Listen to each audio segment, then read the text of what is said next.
Mesdames et messieurs, bien le bonjour et bien merci de nous suivre à travers votre radio Watt FM, également à travers votre télévision Tri TV. Merci de nous rejoindre pour cette autre convocation de la semaine du tribunal de l'actualité. Sur rendez-vous où sont donc jugés les faits majeurs de l'actualité entre approbation et condamnation, confirmation, vérité, dénégation, parce que tout simplement, nul n'a le droit de condamner qui que ce soit ou quoi que ce soit sans un jugement préalable. C'est tout un plaisir de nous suivre et de vous retrouver également. Merci, mesdames et messieurs. Alors ce matin, nous faisons vous partagez en tout cas cette pensée de Isabelle Auxerre qui nous fait remarquer que les querelles idéologiques sont quelquefois moins sérieuses que les luttes d'intérêt. Les querelles idéologiques sont quelquefois moins sérieuses que les luttes d'intérêt. À méditer en cette journée du 3 novembre 2020, donc c'est la première convocation en direct en tout cas pour ce mois de novembre qui commence dans notre pays, le Burkina Faso. Merci à tous et à toutes. Je suis Lukman Sanfo, président du tribunal de l'actualité. Ce matin, disons bonjour aux deux juges au siège bien présents dans ce studio. Benabou Gouma, bonjour. Geoffroy Vara, bonjour. Bonjour, président Sanfo. Bonjour, juge Vara. Bonjour, madame, messieurs. Bonjour, juge Bougma. Bonjour, président. Bonjour, auditeurs et téléspectateurs. Voilà, merci à vous d'être à cette émission, le tribunal de l'actualité. En tant que juge au siège de cette émission, le tribunal de l'actualité, disons également bonjour spécial à toute l'équipe de réalisation qui nous retrouvons en pleine forme. En tout cas pour cette semaine d'intenses activités politiques au niveau du Burkina Faso et de la sous-région, vous le savez. Merci en tout cas. Alors ce matin, on va parler donc en premier lieu de la situation en Côte d'Ivoire. Vous le savez, la commission électorale indépendante a annoncé la victoire du président sortant avec un score de plus de 94%, alors que la participation atteint seulement 53,1%.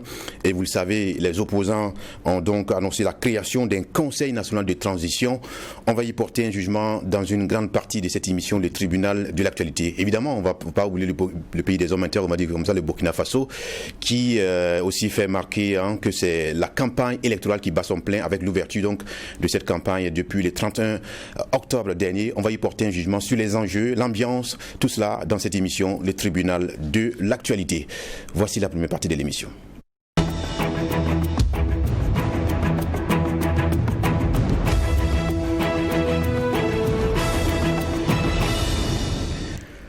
Benabou Gouma a la parole pour les tout premiers avant-propos de ce mois de novembre. Merci, président. Alors, comme ce sont les tout premiers avant-propos de ce mois de novembre, je commence par souhaiter un très bon mois de novembre. C'est aussi le mois des récoltes par excellence, même si certains ont commencé bien avant. Donc, récolte, qui dit récolte parle de ce qu'on a semé en termes de céréales ou en termes d'autres production. Et donc, c'est souhaiter qu'effectivement tout se passe bien aussi, parce que le moment des récoltes, c'est aussi un moment de stress pour le milieu rural, parce qu'il y a des troupeaux qui passent, il y a aussi ces collaborations qui ne sont parfois pas faciles au moment venu effectivement des récoltes. Il y a eu des frayeurs par rapport à la pluviométrie. Je pense que dans l'ensemble, ça va, on peut dire que ça va par rapport aux craintes qui avaient été effectivement exprimées. Si on avait une meilleure maîtrise de l'eau, je pense qu'on allait pouvoir faire mieux.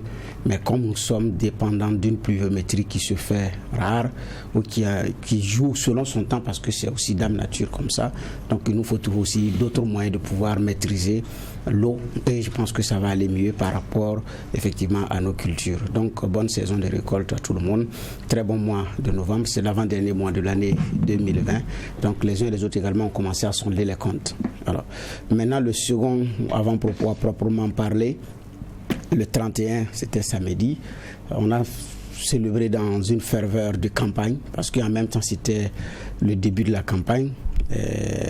6 ans après, donc début de la campagne présidentielle et législative, 6 ans après l'insurrection populaire, alors les tombeurs et les tombés vont se retrouver cette fois-ci pour faire campagne. C'est vrai qu'en 2015, ils avaient fait campagne, mais ce n'est pas tout le monde, parce que parmi les tombés, il y avait ceux qui étaient en première ligne, qui étaient des présidents, soit des présidents des partis, responsables d'institutions ou ministres ou députés à l'époque, mais qui n'avaient pas effectivement pu faire acte de candidature compte tenu de la loi d'avril 2015, que certains ont nommé la loi Chérif. Donc aujourd'hui, j'ai dit les tombeurs et les tombés vont battre campagne. Certains, côte à côte, certains ont même réussi effectivement à signer un accord. Entre tombeurs et tombés, il y a un accord qui a été signé au niveau de l'opposition, qui regarde maintenant dans la même direction, même si ce n'est pas évident parce que quand on a vu que certains commençaient à déposer plainte les uns contre les autres, entre tombeur et tombé, et un tombeur. Donc il y a tout ce mélange-là. Donc j'ai dit on est en campagne pour les élections législatives et présidentielles. On espère que tout va bien se passer. C'est vrai que c'est un sujet qui est enrôlé, mais je dis bien, c'est dans cette ferveur-là qu'on a célébré la 6e année de l'insurrection populaire. Alors certains acteurs ont d'autres rôles au niveau de la République, d'autres n'ont pas eu. Certains portent jusqu'à présent les séquelles de cette insurrection populaire. Sur le plan moral, il y a effectivement des plaies qui doivent être pensées. Il y a une justice qui se fait attendre 6 ans après, alors que celui du putsch, très rapidement, ça a été élagué. Et donc aussi, il y a des zones d'ombre de cette insurrection populaire qu'on attend de voir. Et parmi eux, il y a Dr Émile Paré de Chanois du Nayala, qui a aussi été entendu par la justice dans le cadre de cette insurrection populaire. Toujours est-il que 6 ans après, il y a des lignes qui se dégagent. Et certains aussi qui n'avaient pas pris parti pour l'insurrection, qui disait que c'était un leurre, que ce n'était pas possible. Vous ne connaissez pas Blaise Compaoré. Toutes les conditions objectives et subjectives ne sont pas réunies pour que l'insurrection puisse marcher. Se retrouvent aujourd'hui également être des revendicateurs des acquis et de ceux qui doivent préserver les acquis de cette insurrection populaire. C'est l'histoire récente du Burkina qui est en train aussi d'être écrite autrement par des acteurs aussi d'ailleurs qui ont regardé en spectateur aujourd'hui, qui s'arrogent effectivement la responsabilité de pouvoir incarner la préservation des acquis de l'insurrection. Comme on le dit, la défaite orpheline, et c'est ainsi va le monde. Et vivement une vraie histoire avec les vrais acteurs au Burkina. Mais avec les calculs politiques et politiciens, c'est pas évident. Merci, c'est tout pour mon avant-propos. D'accord, merci à vous, juge au siège Bernard Bougma. Pendant ce temps, nous sommes en tout cas accompagnés d'un fond sonore dans cette émission pour permettre justement certainement aux uns et aux autres de savoir bien sûr que nous sommes sur Watt FM en direct de cette émission du tribunal de l'actualité. Geoffroy Vara, c'est à vous pour votre avant-propos. Oui, merci Président. J'aurai 2 avant-propos. Le premier avant-propos, c'est notre premier tribunal de l'actualité depuis le début de la campagne.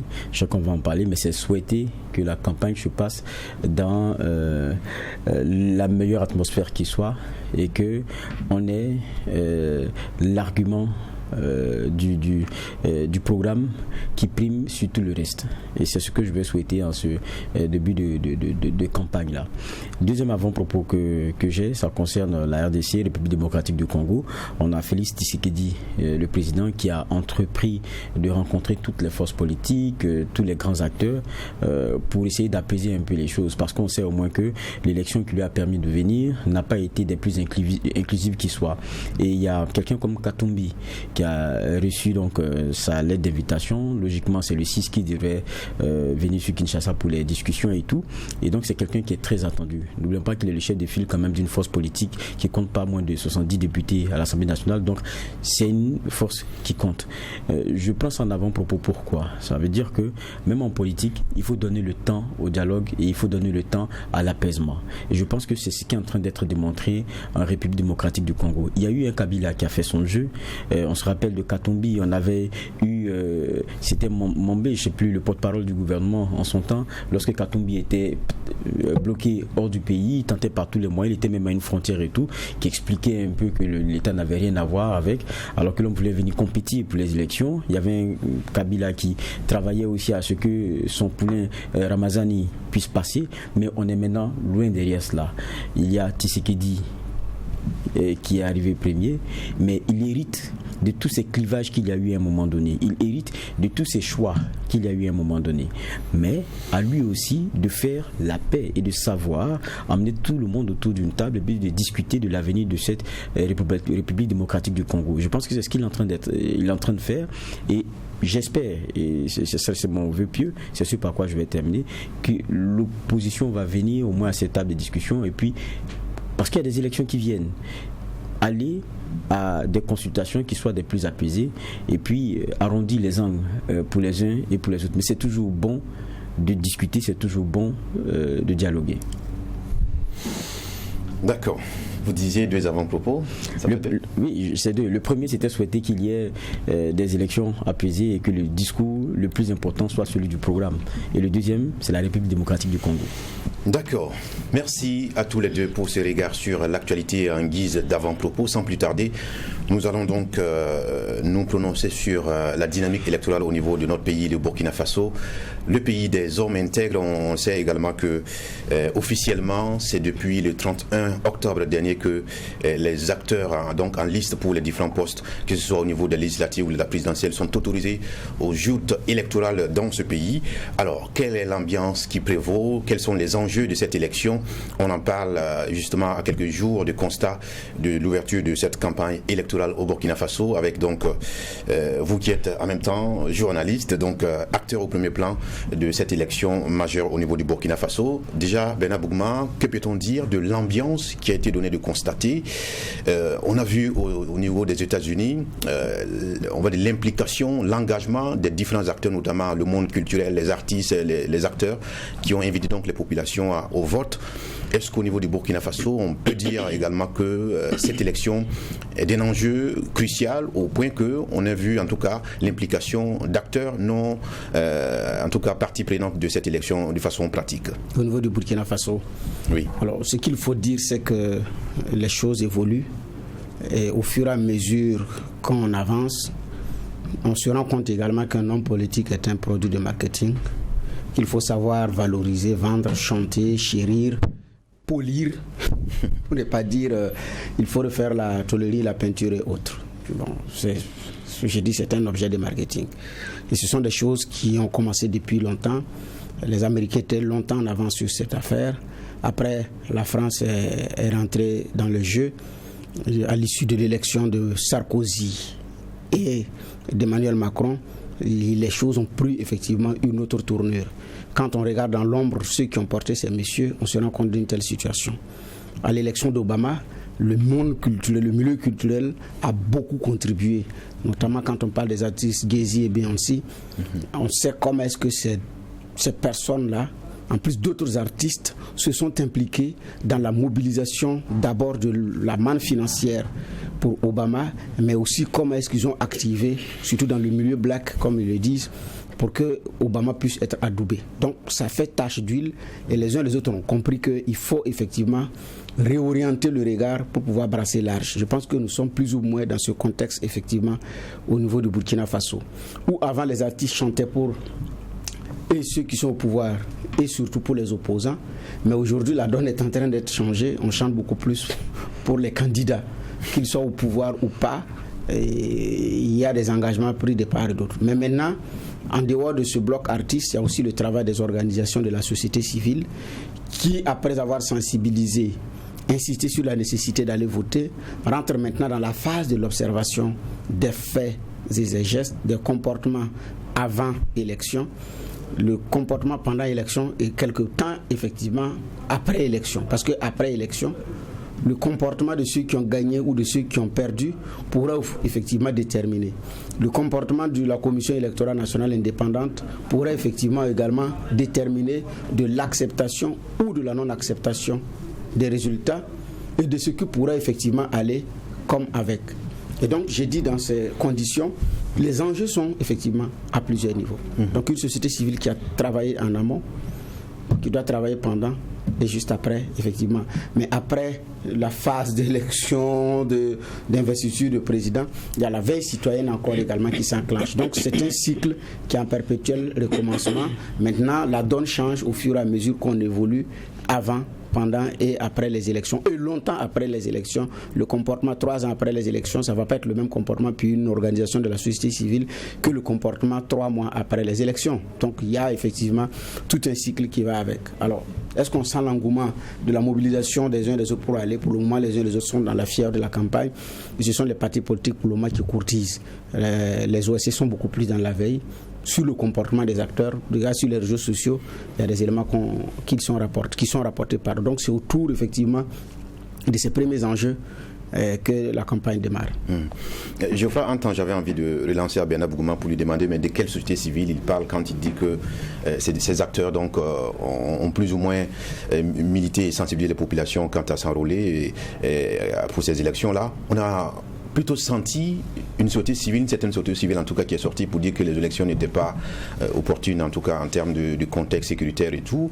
On a vu également les femmes que nous avons reçues ici, elles ont appelé à boycotter. Récemment il y a eu la CDIP également qui appelle au boycott des élections. On se demande véritablement est-ce que cette société civile a véritablement participé à la mobilisation, à la participation populaire des Burkinabés? Non, je pense que quand il est une période de ce genre-là, c'est peut-être les sons discordants qui portent le plus. C'est pour ça que ce qu'on entend, et ceux qui nous reviennent en mémoire, c'est plutôt ces organisations-là qui trouvaient que le processus en lui-même avait quelques soucis et que pour eux il ne valait pas la peine d'y aller parce qu'il n'y avait pas les gages de ce qu'ils attendaient. Donc, mais il y a beaucoup aussi d'organisations de la société civile qui elles travaillent d'abord à ce qu'il y ait des élections des plus apaisées. On a vu plusieurs formations qui ont été faites, plusieurs campagnes de sensibilisation qui ont été organisées, et puis il y a aussi celles-là qui travaillent aussi à l'observation. Quand vous prenez le cas de la CODEL, on a été invité à plusieurs de leurs rendez-vous, je ne cite que la CODEL, mais il y en a plein et qui, relativement aux thématiques... Vous le dites simplement ou bien vous avez véritablement en mémoire? Oui, mais relativement aux thématiques qu'elles défendent, ont voulu, par exemple, que ce soit le débat qui soit celui principal lors de ces élections. Moi, j'ai reçu il n'y a pas longtemps un courrier, je pense que ça a été signé par plusieurs autres organisations de la société civile, dont le Toxin, qui voulait que la question de la migration soit, et ça c'était un plaidoyer qu'ils étaient en train de mener, que ce soit une question centrale pendant ces élections-là et que les différents candidats soient amenés à se prononcer sur un peu comment est-ce qu'ils apportent des solutions à cette réalité-là. Donc je veux dire que selon la thématique qui est défendue par certaines organisations de la société civile, on les sent sur le terrain, d'abord d'intéresser évidemment le votant à la question et puis obliger le candidat à l'aborder dans son programme et à le mettre en avant pour que ce soit aussi un élément clé dans la décision qui sera faite notamment au 22 novembre.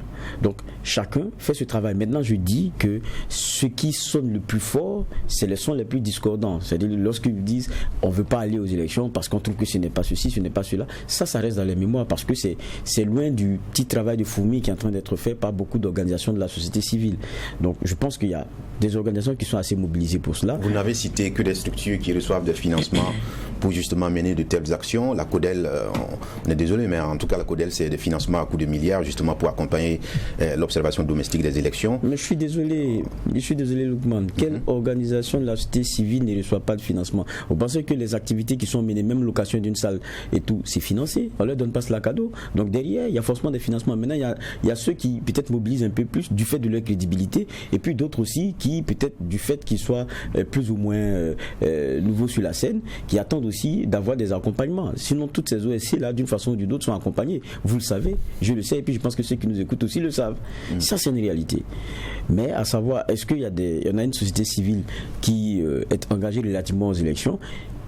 Il y en a qui sont engagés et moi je pense que je suis bien placé parce qu'on a tellement couvert de rencontres dans ce sens-là pour sensibiliser même les femmes, les différentes couches. On a vu aussi des organisations de la société civile qui ont martelé qu'il faut que la question genre dans sa globalité soit prise en compte, pas seulement la question femme, même la question des franges jeunes et tout, soit prise en compte dans ces nouvelles élections. C'est des gens qui ont tapé toqué à notre porte au tribunal de l'actualité qu'on puisse les recevoir. Il y a eu des problèmes de calendrier, ça s'est pas fait, mais on a pu couvrir toutes les démarches qu'ils ont eu à entreprendre, notamment avec les partis politiques et puis un certain nombre d'institutions pour défendre leur cause. Donc je dis, d'une façon ou d'une autre, on a ces organisations de la société civile là qui sont assez présentes.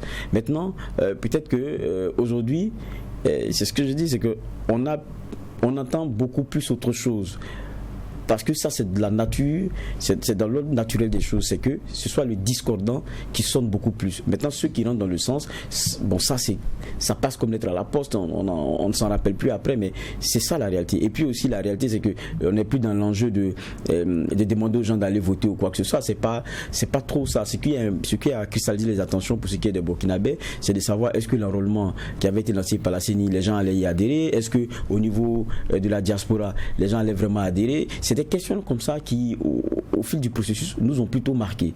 Et c'est tout cela aussi qui a fait que, bon, pour certains petits sujets, bon, on a un peu oublié les choses. Mais on sait aussi que dans une bonne république, toute élection, toute consultation électorale doit avoir un caractère enthousiaste, populaire, une certaine fièvre. Est-ce que vous sentez justement cette fièvre-là? J'ai parlé tout à l'heure à Ben Abouma des figures d'influence qu'on n'a pas senti véritablement appelées à ce vote-là. Bon, je pense aussi que pour les élections passées, on n'a pas vu... on n'a pas vu les choses aussi, c'était pas aussi différent. Maintenant, n'oublions pas aussi que 2015 et puis 2020, c'est fort différent. 2015, on sort d'une insurrection, on a un Conseil national de la transition, et puis on a des élections qui sont vraiment open. L'une des rares que le Burkina a connues. Et donc, du coup, il y avait cet engouement qui était fort. Il y avait cette envie de tourner une page récente de flottement qui était partagée par tous les Burkinabés. Et on se demandait qui allait venir. Il n'y avait pas de président sortant. Ça, c'était différent. Mais aujourd'hui, on est dans un contexte où il y a un président sortant. Je ne dis pas que les enjeux ne sont pas les mêmes. Chaque élection vient avec ses enjeux. Mais on peut pas reprocher à 2020 de ne pas ressembler à 2015 parce qu'on n'est pas du tout dans le même contexte. Et ça, pour moi, c'est une réalité. Maintenant, si vous me permettez, il y avait une première question que vous posiez qui, pour moi, aussi était intéressante, sur laquelle vous ne m'avez pas relancé. Vous avez parlé de l'engouement, peut-être c'est un peu tout ça, avec le monde artistique et tout, qu'on a vu aux États-Unis. Mais je pense aussi que le cas américain, depuis en gros 15 ans, depuis la venue de Barack Obama et avant, la question du positionnement culturel et du monde artistique aux États-Unis, c'était parce qu'il y avait un fort, et il y a toujours cette question-là, une forte problématique qui est liée à la question noire, à la question de la minorité noire aux États-Unis. Et le positionnement, notamment de ces personnes qui défendent ces valeurs-là et qui veulent une certaine réhabilitation, c'est accru, et ce sont des personnes qui se sont assumées. Et comme c'est des personnes qui sont très vues, le monde dans lequel nous sommes, c'est le monde des followers, donc des gens qui sont suivis et tout, il y a des millions de personnes derrière elles, donc leur parole pèse. Et lorsque vous avez des Jay-Z, comme le disait Beyoncé et d'autres, qui sont le symbole aussi des gens de success story noirs et qui s'affirment derrière un candidat, d'abord parce que Barack Obama, lui, noir, portait certaines aspirations, et aujourd'hui, vous le verrez même avec les élections qui sont en train de se faire avec Joe Biden et Trump, la question de ces minorités est encore en train de se poser, notamment la gestion d'un certain nombre de cas comme Floyd et autres par Trump, et puis sa façon de communiquer là-dessus, qui à la limite pour certains est vécu comme de l'insulte. Donc ça oblige une certaine communauté à se positionner. Donc ça fait que pour les États-Unis, ça ne quitte jamais la scène. Ce n'est pas seulement que le monde culturel, il y a celui aussi sportif. Black Lives Matter, toutes ces choses qu'on a vues avec des matchs où on met le genou à terre et tout. Donc chacun à son niveau, parce qu'il est noir ou parce qu'il adhère à la cause qui est en train d'être défendue, se sent l'obligation aussi d'affirmer son point de vue, et c'est ce qui est en train de se passer aux États-Unis. Donc vous voulez dire que contrairement au Burkina Faso, aux États-Unis, il y a un contexte qui appelle justement... Voilà, il y a un contexte. Aujourd'hui, je suis désolé, Dick Marcus, il sort, on sait que c'est politique. Parce que lui-même, on connaît sa coloration. J'ai dit Dick Marcus, il est candidat, parce que lui, je sais que sa coloration, et puis c'est un grand frère que j'aime bien. Il est candidat. Voilà, donc c'est politique. Vous allez dire, je dis, vous allez prendre un autre artiste, peut-être Floby. Et si Floby sort et vous dit votez CDP, tout le monde va dire, ah, il y a un problème. Il dit votez MPP, on va dire il y a un problème. Parce que le fond, vous allez dire, mais pourquoi cette Floby dit ça? Aux États-Unis, on a vu Sarah Bob qui a fait une chanson pour le président sortant, on a vu d'autres artistes également emprunter le pas, mais on n'a pas senti véritablement des figures d'influence porter le message qui est celui du juste milieu. Mais le cas américain, c'est qu'on ne dit pas de voter quelqu'un parce que ou pour rien. On se positionne par rapport à une question qui est le traitement de la gestion de ces minorités noires-là. Lorsque vous avez un président qui, à la limite, un peu le crache dessus, il y a un positionnement qui est fait comme cela. Mais c'est anti-Trump. Ce n'est pas parce qu'ils aiment Joe Biden, c'est anti-Trump. Vous comprenez? Quand vous prenez le cas Obama, c'est parce que c'est un noir et qu'il porte des aspirations. Et c'était historique de voir un noir à la Maison Blanche. Donc pour moi, le positionnement, il est différent. Ici, c'est une question de programme. Ce n'est pas une question de minorité. Donc du coup, si vous êtes artiste et que vous venez dire voter pour tant, derrière c'est une motivation politique, c'est une motivation foncièrement, je sais pas moi, d'adhésion de militants. Ce n'est pas une question d'ordre, de problématique. Ce n'est pas lié à la défense d'une certaine valeur. Non, c'est que vous êtes convaincu par un programme, vous êtes convaincu par un monsieur, c'est pour ça que vous dites d'appeler à le voter. Mais il y a un monde culturel aussi, quoi qu'on dise, qui ici aussi bouillonne parce qu'on connaît la période. C'est le moment où ils ont les meilleurs cachets. Aujourd'hui, c'est le BBDA qui sourit.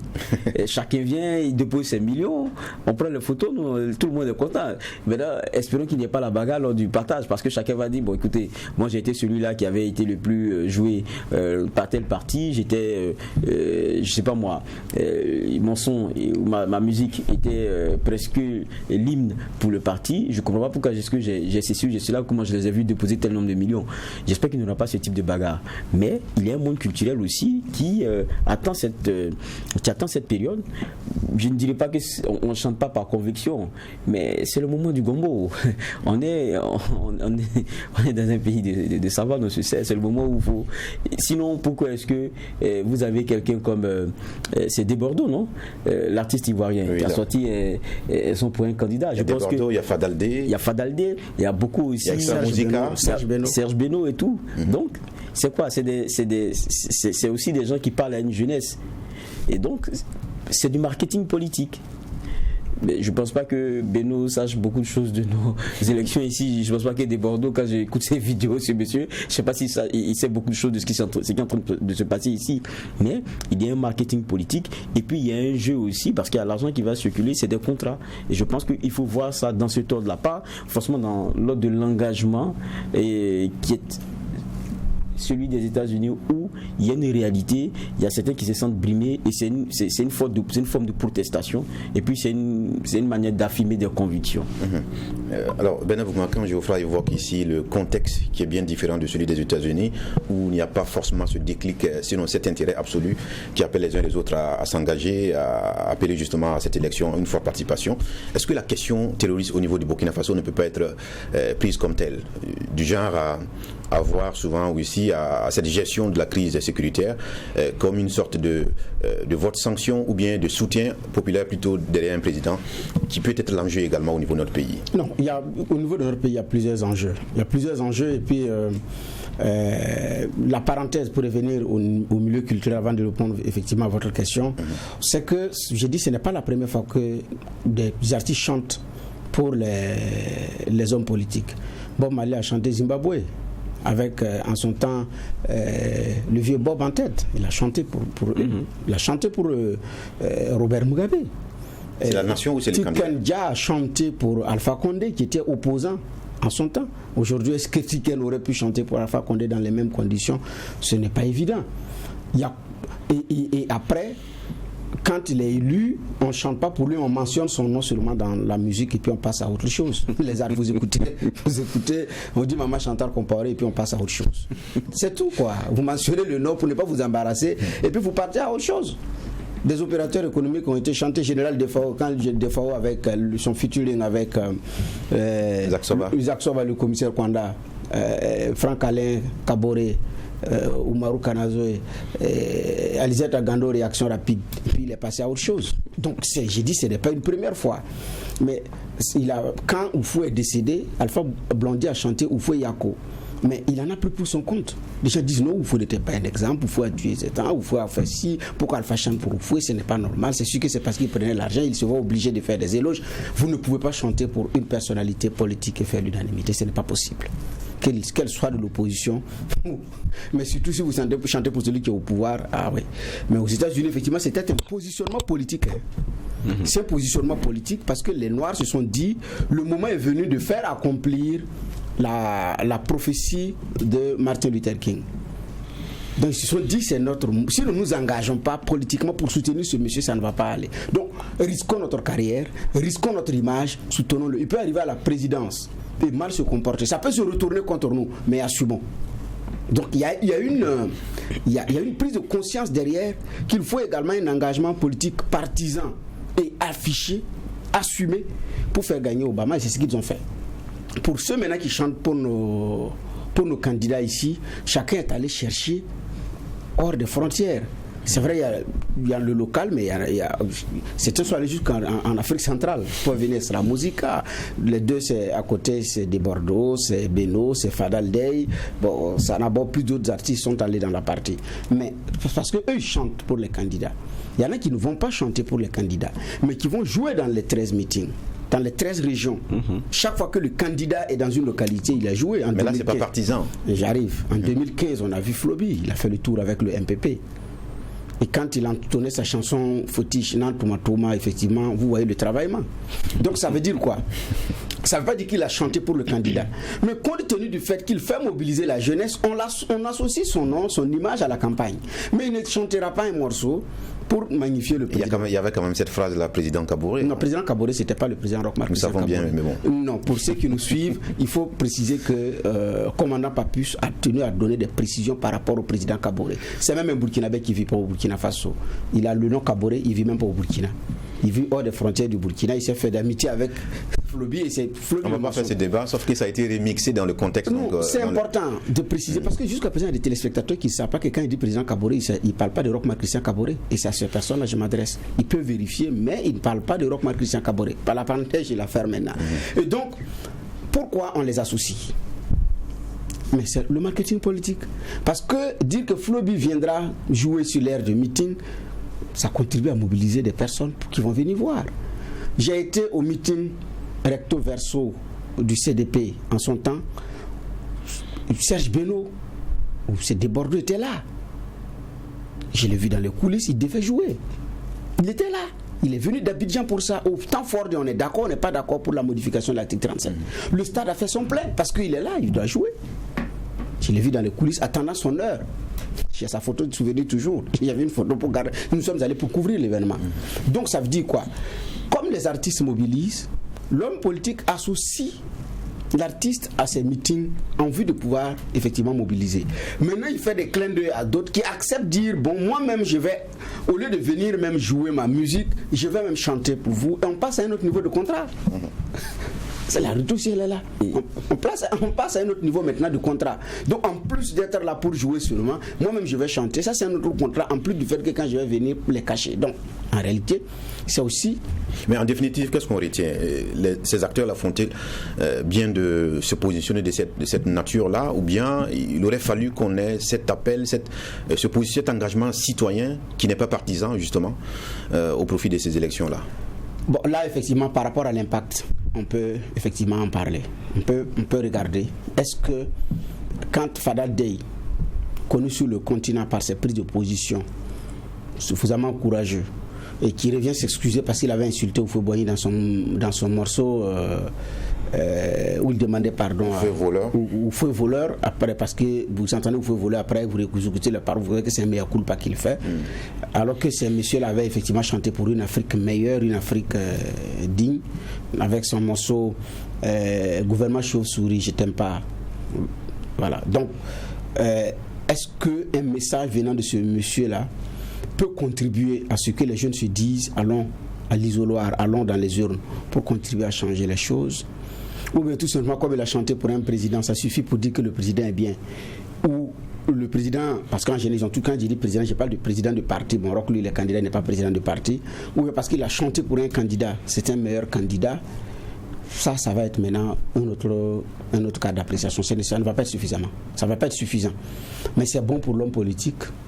parce que c'est des chansons qui sont bien remixées, c'est bien intéressant à écouter ça, il ne faut pas qu'on se voie la face. Maintenant, les paroles à l'intérieur, on peut trouver des limites, des insuffisances sur les paroles parce que parfois l'enceinte est trop montée, alors que bon, voilà. Donc, mais maintenant, est-ce que c'est suffisant pour que les jeunes sortent pour dire allons voter? Ça peut contribuer plus ou moins de mon point de vue. Parce que si un artiste qui n'est pas burkinabé prend le risque de chanter pour un burkinabé, est-ce qu'il a été convaincu par le programme ou bien il a été convaincu par autre chose? Ou bien c'est la qualité du contrat qui l'a convaincu? J'ai dit ça, c'est élément là maintenant, je ne suis pas sûr que c'est suffisant pour que les jeunes aillent aux urnes. Mais d'un point de vue marketing politique, j'ai dit on rentre dans une autre étape du marketing politique. Parce qu'il y a d'autres outils qui rentrent maintenant dans le marketing politique. Sarkozy avait intégré le sondage à un moment donné. En France, je crois que c'était l'une des premières fois qu'il avait intégré les éléments du marketing commercial là, en politique. Il finit son interview, c'est quand il a un grand rendez-vous sur un grand média.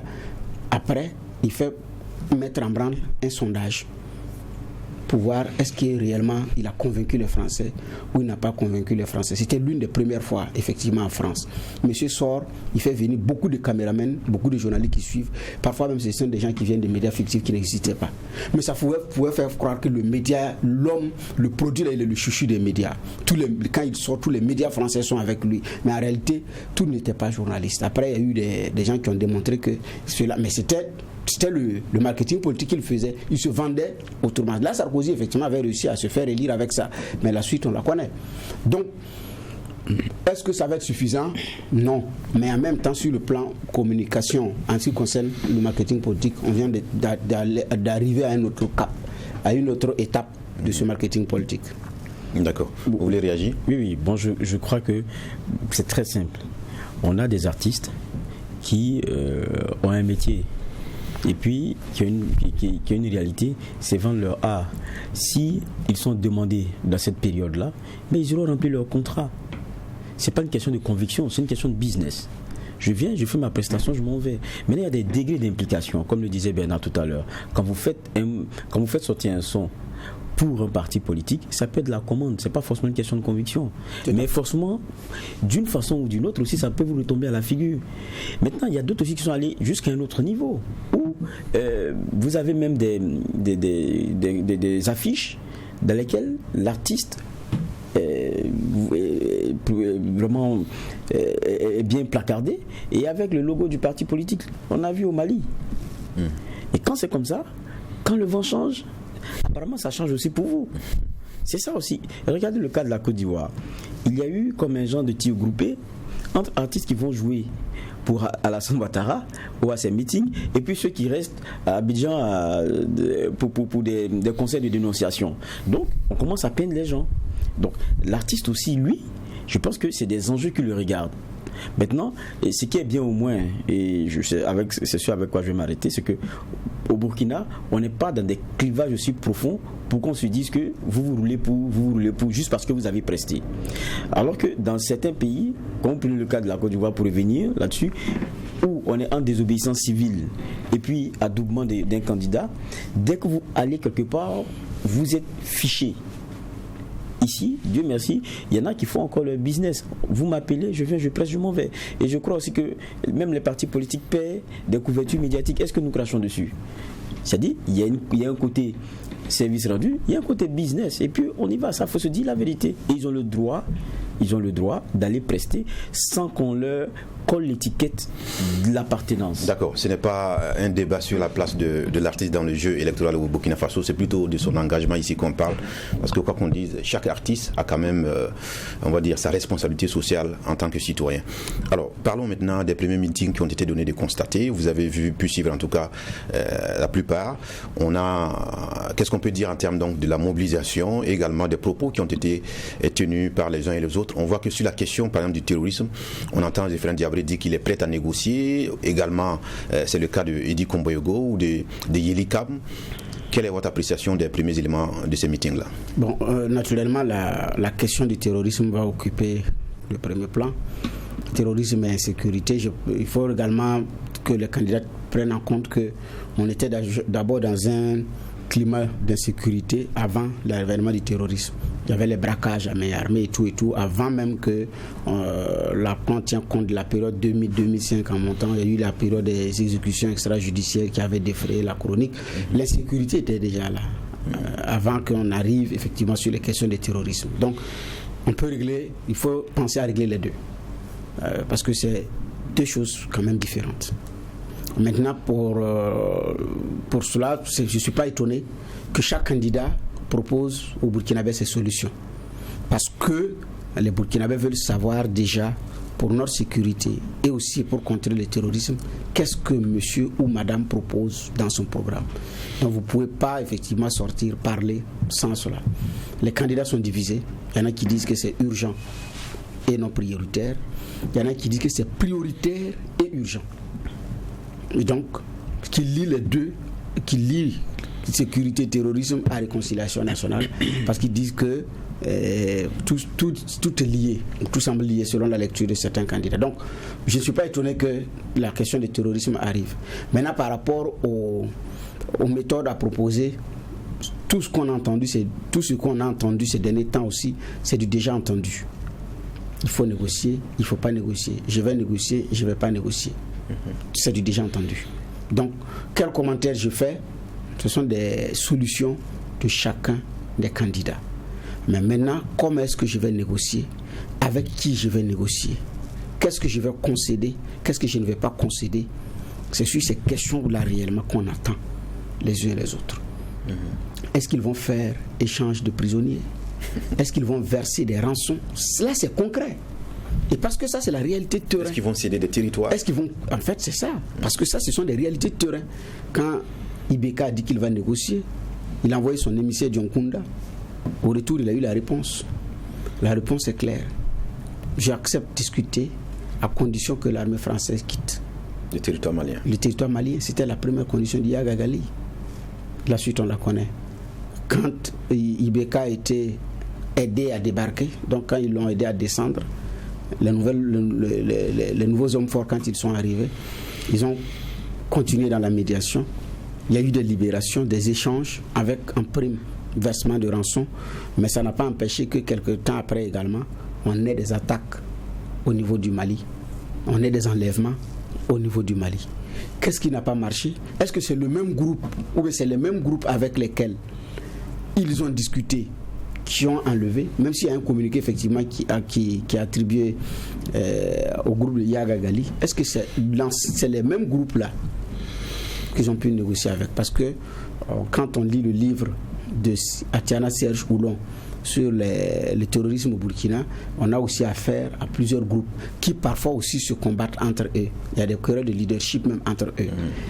Vous discutez maintenant avec qui et pourquoi? Parce que certainement d'un groupe à un autre, peut-être que les avis divergent. Donc, parce qu'il y en a qui sont de vrais bandits. C'est pas pratiquement du terrorisme en tant que tel, mais c'est ceux qui étaient dans les objets de braquage. Bon, aujourd'hui, tout est homme armé non identifié. Donc, de façon concrète. On ne va pas discuter de la pertinence de ces propositions, puisque ce sont en tout cas des projets de société de candidats. Geoffroy, c'est l'appréciation générale donc, de ces premiers éléments des meetings qui ont été donnés de constater. Vous avez, en tant que responsable de rédaction de WattFM et True TV, envoyé des journalistes. Que peut-on dire déjà de la mobilisation? Est-ce que ce qui a été donné de constater répond on va dire, aux pronostics formulés par les uns et les autres? Bon, je pense que chacun fait sa campagne maintenant. Je crois aussi que pour ce qui est du début de la campagne, il y a quand même eu un impact du décès du père du président. Ça avait l'obligation de reporter, et il y a beaucoup aussi, on est en Afrique, par solidarité. Vous avez écouté quelqu'un comme Ablassi Ouedraogo qui a dit clairement, au regard d'un certain nombre d'éléments, lui-même il a décidé aussi de repousser un peu les choses, c'est-à-dire on ne fait pas la bagarre pour la bagarre seulement, il y a des réalités et on est en Afrique. Donc ça fait que le début a été un peu chamboulé, pas seulement pour le MPP, mais pour beaucoup d'autres partis qui ont pris cela en compte. Et je crois que ça c'est une égalité. Peut-être qu'à partir du 5, on va commencer à avoir vraiment la campagne avec la ferveur les vraies démonstrations. Voilà, avec les vraies démonstrations. Sinon, on a eu droit pour la plupart à des c'est vrai, quelquefois des meetings, mais pas giga. Et beaucoup de points de presse et tout. Un peu comme le parti au pouvoir aussi l'a fait. Mais je crois que les gens vont sortir de leur gond à partir du 5 et c'est ce qu'on pourra constater. D'accord.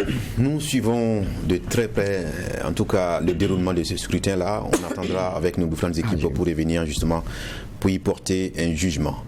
Pour l'instant, on va s'intéresser encore à l'élection présidentielle en Côte d'Ivoire. Vous le savez, dans la nuit d'hier, mardi, donc, la commission électorale indépendante a donc donné les résultats officiels, provisoires, on va dire. La Côte d'Ivoire, la victoire donc du président sortant avec un score de plus de 94%, alors que la participation atteint seulement 53,1%. Et vous avez certainement vu l'opposition annoncer donc la création depuis lundi déjà d'un conseil national de transition. On avait aussi la réaction immédiate du camp Ouattara qui dit qu'il s'agit là d'une provocation, et également en tout cas on annonce que c'est le président Bédié qui va présider ce conseil national de transition. Quel est le regard qu'on peut y porter? Bernard Boukman, on commence par vous. Déjà pour ce qui est des résultats, 94% pour le président sortant. Réaction? Bon, ce n'est pas étonnant. C'est pas étonnant parce que face à lui, des candidats qui ont appelé à boycotter, et face à lui aussi des poids plumes, quoi. Et même s'il n'y avait pas eu l'appel à boycott, je ne crois pas que en dehors de Bédié, Afin Guessin et Kakabé puissent infléchir les résultats jusqu'à un certain niveau par rapport à leur poids. Ces deux messieurs ne font pas l'unanimité dans leur camp. Et les Gbagbo ou rien, les Gor ne se sont pas fait enrôler parce que Gbagbo n'étant pas là. Donc je ne voyais pas comment Afin Guessin pouvait tirer des dividendes pour lui, d'un point de vue assise politique. La personne qui pouvait effectivement infléchir la donne, c'est Bédié, mais qui a aussi appelé au boycott avec ce qui s'ensuit. Donc il reste quoi? Cela rappelle l'épisode Ouattara, non c'est pas Ouattara, Bédié-Vaudier, Francis Vaudier, parce que Bédié aussi avait réussi la prouesse de faire en sorte que ni Gbagbo ni Alassane ne candidatent contre lui. Donc il avait trouvé quelqu'un. En 2000. Il avait trouvé quelqu'un pour non, c'était pas en 2000, en 95. Okay. 95 après la mort d'Oufoué. Donc il avait trouvé quelqu'un pour l'accompagner. La suite on la connaît. En 2000, Gbagbo ici avait comme challenger Robert Guéhi. Le général qui parce qu'ils ont travaillé aussi à la suite aussi on la connaît. C'est un général à un moment donné qui s'est réveillé un matin, qui s'est rendu compte qu'il a été désabusé, qui a traité Gbagbo de boulanger. La suite on la connaît. Et Gbagbo se vantait en son temps d'avoir réussi un score que la sous-région n'avait pas. Gbagbo a dit j'ai été élu à 37%. Il dit que dans la sous-région il y a des présidents qui se sont fait élire à 19%. D'autres l'ont été à 20 et quelques pourcents. Moi, je suis à 37. Un score qui bat le score de taux de participation de toute la sous-région. Donc, j'ai été légitimement élu. Il dit, mais on ne veut pas le laisser travailler. Lui, il a été élu, mais on ne veut pas le laisser travailler. Donc, il a été élu avec un taux de participation qui fait pâlir. Parce qu'il a gagné mieux. Il a fait mieux que les autres. Donc, lui, il ne comprend pas pourquoi on ne veut pas le laisser travailler. Parce qu'il a gagné contre Guéhi. Et donc, c'est un des mauvais perdants également qui ne veulent pas le faire, ne veulent pas le laisser travailler. Cette année, c'est Alassane Ouattara. Face à lui, Kakabé qui rappelle Vaudier Bédié et qui rappelle Guéhi Gbagbo. C'est bizarrement l'histoire de la Côte d'Ivoire comme ça. Cette histoire récente là, où vous avez quelqu'un qu'on brime et qui arrive à monter et puis qui commence à brimer les autres. Et puis c'est comme un rubé, quoi. C'est comme une malédiction qui plane sur ces anciens, je dis bien les anciens. Et chacun à son tour l'a fait. Bédié l'a fait, Gbagbo l'a fait, Alassane aussi l'a fait. Donc, alors, aujourd'hui, avec ce score et puis ce taux de participation qui m'étonne, c'est étonnant quand même qu'on ait atteint ce taux de participation-là. Compte tenu de ce qui est arrivé, la légitimité maintenant d'Alassane Ouattara va se poser et c'est à l'épreuve du terrain qu'il va gouverner. Chaque jour, ce n'est pas de réfléchir à comment développer la Côte d'Ivoire, mais c'est comment déjouer les plans des adversaires, comment riposter, comment gérer dans la quiétude. C'est beaucoup plus ça qui va être le programme du président Alassane Ouattara, donc du candidat élu Alassane Ouattara, du président élu Alassane Ouattara, plutôt que de penser à développer la Côte d'Ivoire, parce que ça va être très difficile dans ce contexte. Je crois, comme le dit Bernard, la participation était véritablement le seul enjeu dans cette élection après donc l'appel au boycott de l'opposition. Est-ce que cet appel à la désobéissance civile a marché ou elle a échoué avec ses 53%? Bon, Je pense que sur les 53%, tout observateur se pose aujourd'hui des questions. Des questions qui sont légitimes. Les 94%, ça ne surprend pas du tout, parce que tous ceux qui sont allés voter, je ne pense pas que des gens aient décidé de sauter les barrières et tout pour aller voter Bédié qui demande à ce qu'on mette les barrières.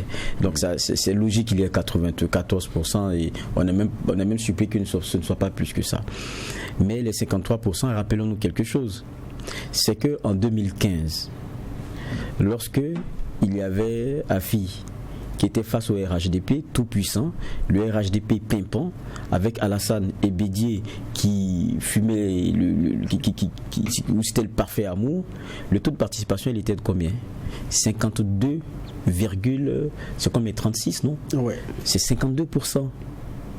Il n'y avait pas de bureau de vote fermé parce qu'il y avait des obéissances civiles ou quoi. Ils étaient à 52% de taux de participation. Et aujourd'hui, qu'il y a les clivages profonds qu'on a et que Bédié ne soit pas à ces élections, on est à pratiquement 53,80, c'est pratiquement 80, c'est combien ? 53,1%. Il y a un problème.